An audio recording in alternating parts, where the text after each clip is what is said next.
Allah Subhanahu wa taala berfirman, "Fa'lam annahu la ilaha illallah wastaghfir li dzambika walil mu'minina wal mu'minat."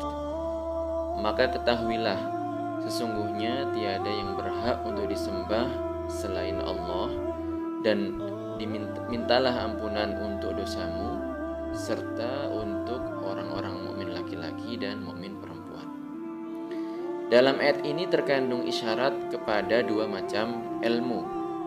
Ilmu tauhid, yaitu pada firman Allah, "Fa'lam annahu la ilaha illallah."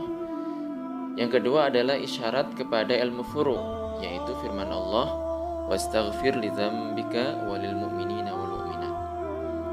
Dalam ayat ini Allah mendahulukan isyarat tentang ilmu tauhid dan mengakhirkan isyarat tentang ilmu furu'.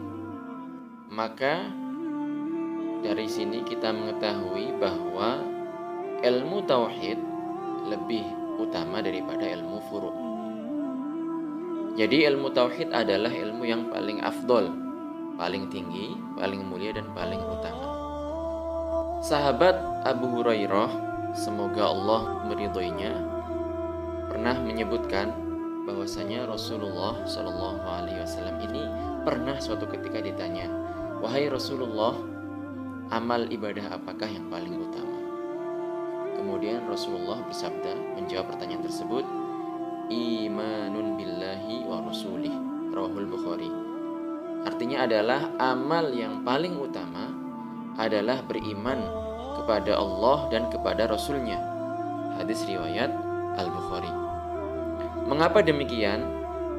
Jawabannya adalah karena amal soleh, amal kebajikan tidak akan diterima tanpa beriman kepada Allah dan Rasulnya.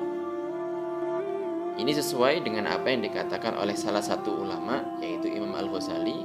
Beliau mengatakan, "La tasihul ibadatu illa ba'da ma'rifatil ma'bud." Pengertiannya adalah tidaklah sah suatu ibadah seorang hamba kecuali setelah dia mengenal Allah yang berhak disembah.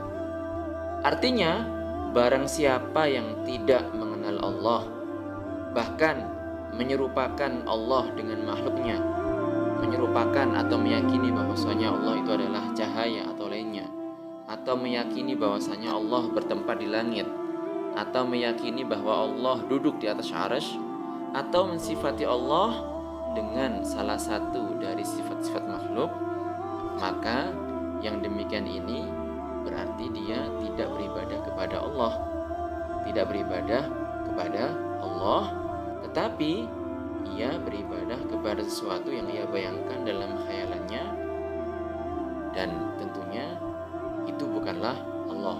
Allah tidaklah demikian, dan berarti orang ini telah mensekutukan Allah, oleh karenanya ibadahnya tidak sah. Kemudian dalam sebuah hadis, salah seorang sahabat mengatakan, "Kunna ma'an Nabi sallallahu alaihi wasallam wa nahnu fityanun hazawirah. Fata'allamna al-iman qabla an nata'allama al-Qur'an. Thumma ta'allamna al-Qur'an fazdadna bihi imana." Sahabat yang bernama Jundub bin Abdullah yang mengatakan, kami dulu bersama Rasulullah Shallallahu Alaihi Wasallam dan kami masih seusia anak muda yang mendekati usia baligh. Maka kami mempelajari tentang iman sebelum kami mempelajari tentang Al-Quran. Kemudian baru setelah kami mempelajari iman, kami mempelajari Al-Quran. Maka dengan Al-Quran tersebut semakin bertambah iman kami. Nah, dari sini dapat dipahami bahwasanya mempelajari iman harus didahulukan.